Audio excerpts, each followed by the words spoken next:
Hey everyone, welcome back to FPL Fran. Today's video is going to be my GW26 team selection. We have activated our wildcard and we're extremely close now on finalizing on our draft. I will be finalizing my draft on the live stream, so do try to catch me there on Saturday where I'll be nailing down that draft and trying to determine exactly where I go with it. From a strategic point of view, I'm still leaning towards a 3-hit 34. I'll talk about that in a moment. I'll also talk about all the dilemmas I have now. We are in the top 1,000 in the world, or even the top 500 in the world. The rank right now is 374.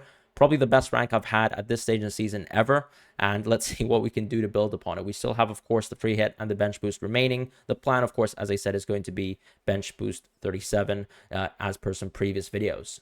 Right now, I'd also like to suggest before we jump into the team selection that if you could subscribe, if you're new to the channel and you're looking for FPL content, do feel free to look out for more. We do a cheat sheet series that I'm very proud of. It's a series where I basically look at effectively a sort of transfer corridor for your FPL transfers positionally, looking at price point as well, you know, being reflective of the FPL fixture landscape and all the dilemmas that you might have on each game week.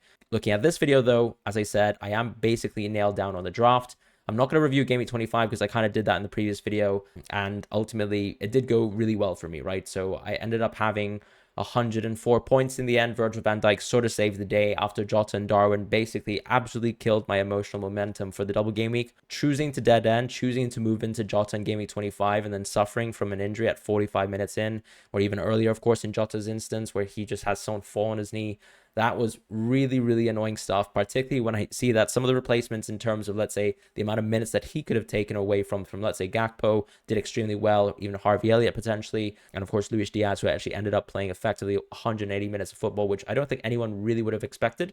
But, you know, congrats to owners who've managed to get more points as well from some of their Liverpool attackers. Now, looking into this game week here for GW26, I think the key thing to mention, of course, is that the two best fixtures from teams that we usually don't own players from right now because, of course, their performance in the season or just because of our expectations previously in the past would be Wolves and Man United. So a lot of the theme around this draft is going to be based around these two teams simply because their actual fixtures around Game Week 29 are very good. And of course, if there is a miraculous chance that we actually have, let's say, Man United fixtures back on the schedule for Game Week 29 or Wolves fixtures back on the schedule for Game Week 29, that makes them even better, which makes me still think that even though Wolves and Man United are still likely to Game Week 29 blank than not, I still think it makes sense to gamble on investing into them because their fixtures are so good in the short term. If the gamble pays off, we are going to be that much better off. And I still don't like the teams, as I said, in terms of accumulating the amount of blank game week players we need to get to, let's say, like 11 or 10 for Game Week 29. I'm not that fond of, let's say, West Ham. I'm not that fond, for example, of a team like Brentford. Outside of, let's say, the very, very meta picks like a Tony, potentially one of Reguilon or Flecken, but I don't think, for example, I'd like to triple up necessarily on Brentford. At the same time, too, you know, when we're looking at a team like Burnley, I'm perfectly fine ignoring them on a wild card. Like, I'd rather have an FPL team with 5 defenders that I can actually rotate in and out from, as opposed to, let's say, calling upon Charlie Taylor if he could miraculously come in for Game Week 29 just to appear within a game of football. I think it makes more sense to plan for the overall landscape as opposed to being fixated on the amount of players we have for a certain game week.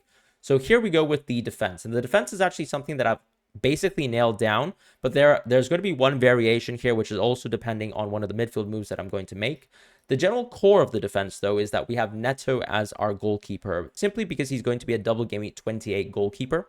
And that's, of course, something that we absolutely need, right? Kaminsky, of course, in theory is another one, but it makes it a lot harder to guarantee Kaminsky just because the fixtures are that much better for Neto. So from a goalkeeping point of view, if you're trying to maximize Game Week 28, I still think that Neto is the player to go for. Obviously, Kaminsky did well in fixtures that were very tough, for example, in Game Week 25. But on the flip side here, I think he's actually got, you know, weaker offensive opponents, so less chances to make saves. And I still think he's going to concede, though, because Luton still are a pretty horrific team.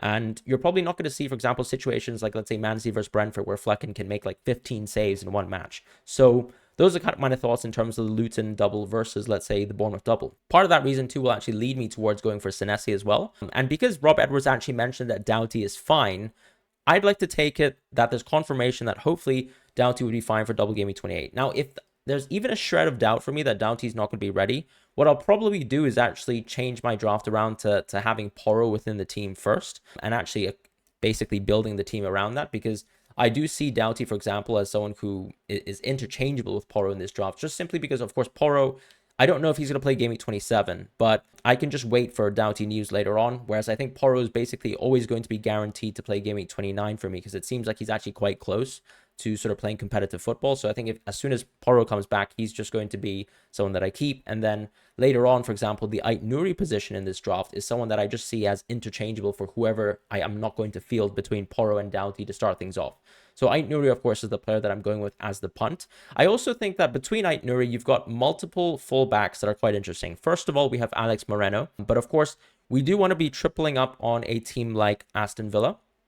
Although I still think it's okay to keep one Aston Villa slot open just so you can actually make that decision potentially later on. Let's say if you can't find any midfields for Game Week 29, you're still looking for a transfer by then. You still can call upon Douglas Luiz or someone like Bailey, for example. Let's say if a Diaby injury develops and you're even more confident about, let's say, Bailey's minutes going forward. So for me, I like the idea of going for either 2 or 3 Aston Villa. We don't necessarily need to start with 3. So Ait Nouri for me is the punt that I like to go with. Just because from a Game Week 26 point of view, I just think that Sheffield United fixture is so nice. It's almost like a free hit. And I always have to book a defender transfer just because I've got too many blankers between, let's say, Porro and Doughty to start off with in Game Week 26 anyways. So I wouldn't be able to, let's say, have a draft that has Senesi, Doughty, and Porro because I don't want to play Senesi versus Manchester City. And that's something I've decided. I don't want Senesi versus City. I just think it would just sort of ruin my vibe for Game Week 26. Whenever you're wildcarding, you do like the idea that you're almost free hitting to start off the wildcard. So the idea of going Senesi versus Man City isn't something that's super tempting to me. Now, Gabriel and, let's say, Pau for me are locked in the draft. The reason being, of course, is these are just center backs that are nailed. And I know Aston Villa, of course, they have a lot of defensive injuries, but I still don't think that they're a team that we're going to completely ignore. I think you can compare, for example, to a team like Brighton. Even in good fixtures, Brighton will eventually get clean sheets. Yes, of course, Brighton had a huge one without clean sheets, but players like Dunk will still have value. Pau can still get access to points through set pieces and things like that, and he's still capable of scoring a header. So we have Pau and Gabriel, our sort of bullet header specialists within the team. And then in terms of the second goalkeeper with Neto, I have chosen for this draft variation to go with Flecken. And the reason why we're going with Flecken here is because, as I said, I don't necessarily plan on tripling up with Aston Villa, but I also just can't afford Martinez because he is that much more expensive compared to Flecken. And the midfield here, as you can see, does feature Fernandes, right? So this is the first variation of the draft where I go with Flecken and Fernandes. I think that this is one draft variation that's quite interesting. And ultimately, it's a question between, for me, Flecken and Fernandes versus Martinez and Garnacho.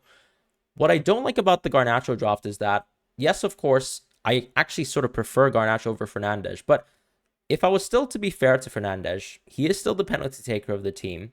And if he can jam points, particularly with Shaw coming out, he's still going to be on set pieces. So his access to FPL points, I still think, are relatively high. And if I was still to pick between Fernandes and Garnacho, and if money wasn't really an issue for me, I would probably go with Fernandes, which is why I've done that. I also don't think there's a huge difference between, let's say, Flecken and Martinez, because they're still going to play as goalkeepers in Game Week 29. They both have relatively good fixtures on Game Week 29. So I don't think there's a huge difference really between Flecken and Martinez. If anything, it's the short term, right? Martinez, in my opinion, has a better Game Week 26 fixture compared to Flecken.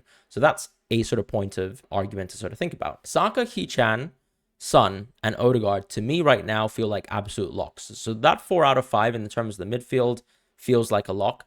The reason as well why we're going with someone like Fernandes here is because I still think the chances that a team like Man United will actually lose to Nottingham Forest is still quite high if you look at the gambling odds, right? I think there's a 33% chance right now that Man United would blank on Game Week 29, which is actually higher than, for example, let's say Chelsea, higher than other teams like Wolves, for example, or Bournemouth. So it does make sense to actually punt on United players. The alternative punt, of course, is I could always just go for someone like Dalot as well in place of Ait Nouri, as I said. If you actually, for example, are quite confident that United would somehow lose to Nottingham Forest, then it would probably make sense to invest more into this United team. Although the way I see it is I like Ait Nouri quite a lot as a punt just for the game week here in Game Week 26 over Dalot. And Dalot would also cost a lot more money within the team and he would sort of break apart the team structure, right? Porro, for example, if I'm to bring him in later on, is also going to cost a lot of money. So I don't necessarily want Dalot to be one of the more expensive defenders in my team. And he would probably take a lot of the value out of some interesting moves that I could make later down the line, which is the only thing that's drawing me back away from Dalot. So in this draft here, of course, we've gone with Fernandes. And then in the front line, we've actually gone Tony, Haaland, and Watkins. So this is draft number 1. Now, draft number 1's interesting because I think the way I see Tony and Solanke is you can't start Game Week 26 with Tony because all you need to do is book a transfer for Solanke to come in on game week 28 for Haaland, right? Because Haaland is going to have a bad fixture versus Liverpool. The whole idea of bringing in Solanke is that you just have a player here, and Tony would be sat on the bench anyways because he himself has a bad fixture too. So I think that's a possibility as well. Now, this is with the view to going to Salah in game week 30, right? That's why I'm planning something like Haaland to Solanke in this draft structure on game week 28. And alternatively, of course, if let's say we want to keep Haaland and we don't have plans for Salah and we plan to go with a 1 premium structure, then of course I can simply go in game week 28 to go from Tony to Solanke, which I still think would work out quite well, because the idea, of course, is in the short term, Tony, in my opinion, still has 2 better fixtures than Solanke. Even though Solanke has a really good game week 27 versus Burnley, it's just the cumulative, double fixture impact where I would say that the punt to go with Tony for me is still worthwhile, particularly since I think that I'm going to book a transfer anyways, because I still think, based on the way that we think fixtures will develop, that I will be moving from Haaland to Salah on game week 30. So by going out of Haaland to Solanke on game week 28, I have the Salah money effectively through Bruno or through Odegaard later down the line. What I also like about going Bruno here is it's not necessarily the case that Bruno is locked in within this draft forever, right? If Man United, for example, were to blank in game week 29 and we found out the result of that in game week 27, they've got a terrible fixture versus Man City, and the whole point of Fernandes here was that he would just be a 1 game week punt on game week 26. And so on game week 27, what I would do is just simply do 1 free transfer of Bruno Fernandes to either Richarlison or Maddison and call it a day there. Because, of course, we're planning for Salah, future planning on game week 30. And the Solanke transfer comes in game week 28. And game week 29, we can just bring in Porro. He should be fit by then. We should be able to bring in him. And the team would still be relatively strong. I think we'd target all the players that would be strong in that week, with exception to maybe Bowen.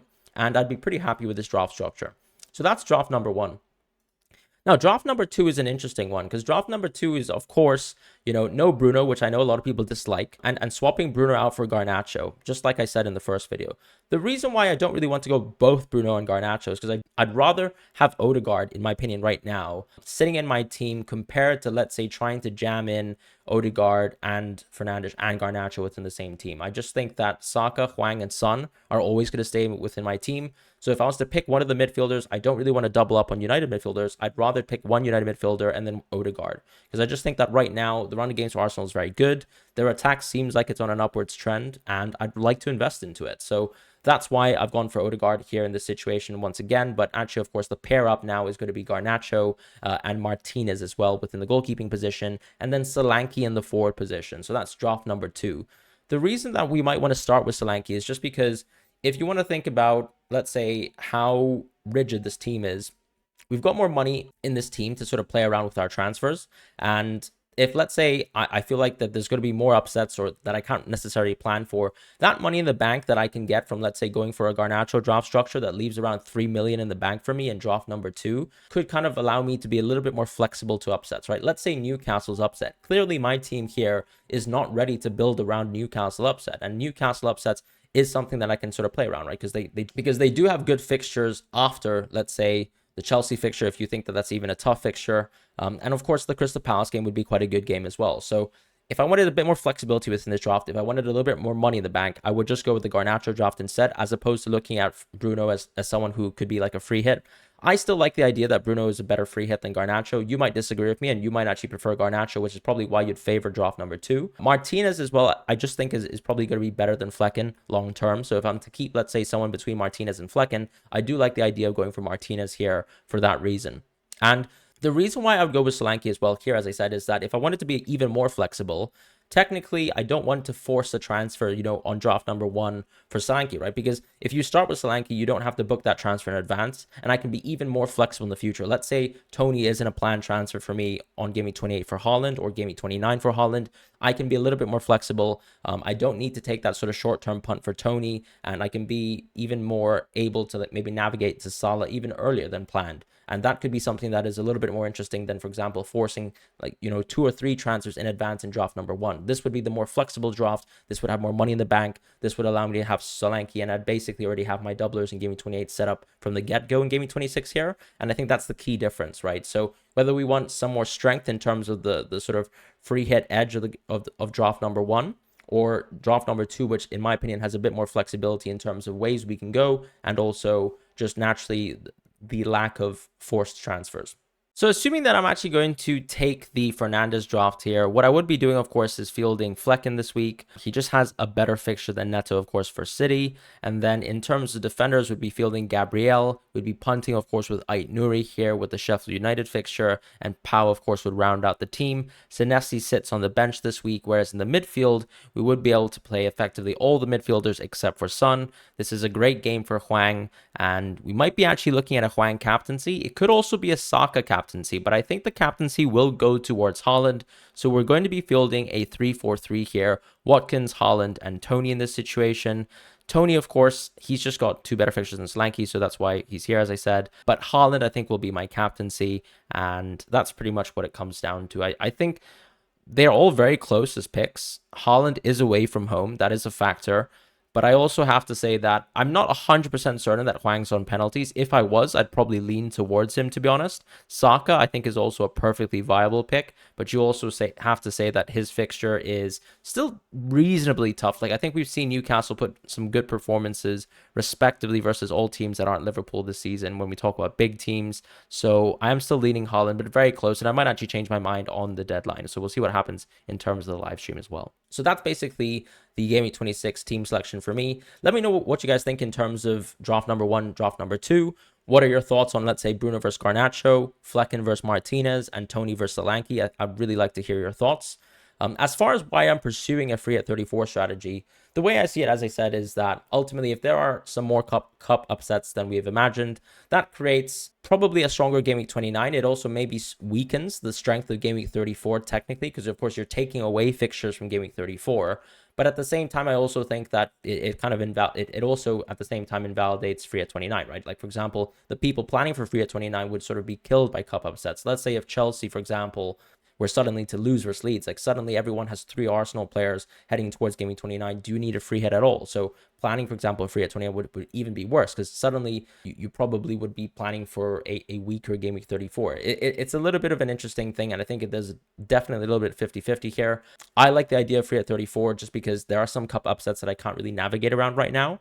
I also think that there's just a natural overlap between 34 and 37 that doesn't exist, that you need to plan around no matter what happens, even with some cup upsets. So that's basically the scenario right now in terms of my draft. I like the idea of 3 at 34. I will be planning for 3 at 34, but I'm not overly sold on the idea that I need to have 11 players for Game Week 29, and I'm not going to change or budge my ideas on that. So that's pretty much it for the team selection. Thank you guys so much for watching. Hope you guys are well. Take care and goodbye.